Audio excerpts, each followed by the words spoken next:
Good morning. I'm speaking to you on Memorial Day, so happy Memorial Day to you on this Monday morning as we continue our Monday morning reflections.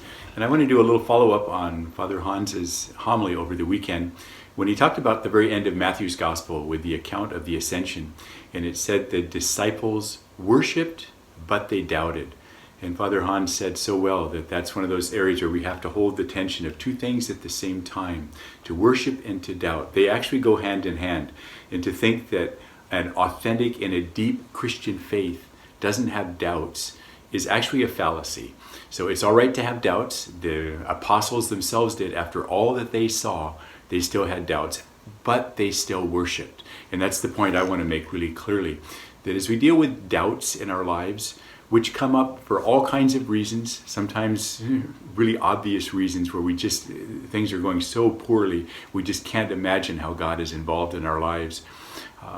Even in those times, though, to continue to worship, to continue to keep our focus not just on our problems or our issues, but to know that we can continue to give thanks to God. So gratitude is a huge antidote for so many of our doubts. To count our blessings, very simply, to think of the things that are going well, because it's so easy to go into that downward spiral where all we're thinking about is the multiple things that aren't going the way we want them to be going. And then we start doubting, and then we start questioning everything, including our faith.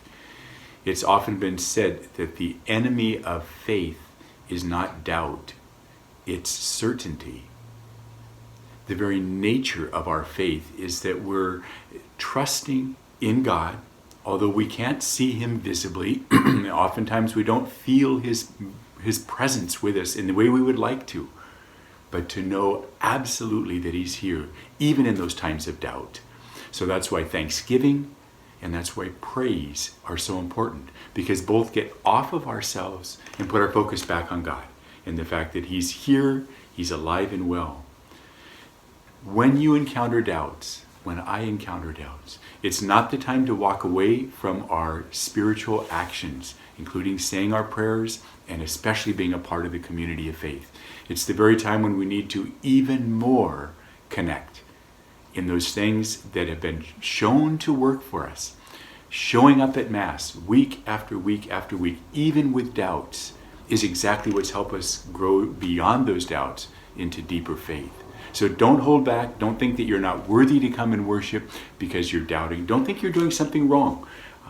More likely, it's just an invitation to go more deeply, to trust in God more fully, because we don't have that immediate gratification, but to know that He is still with us, He'll never leave us, and to continue to do the things that help open us and nurture us in that relationship.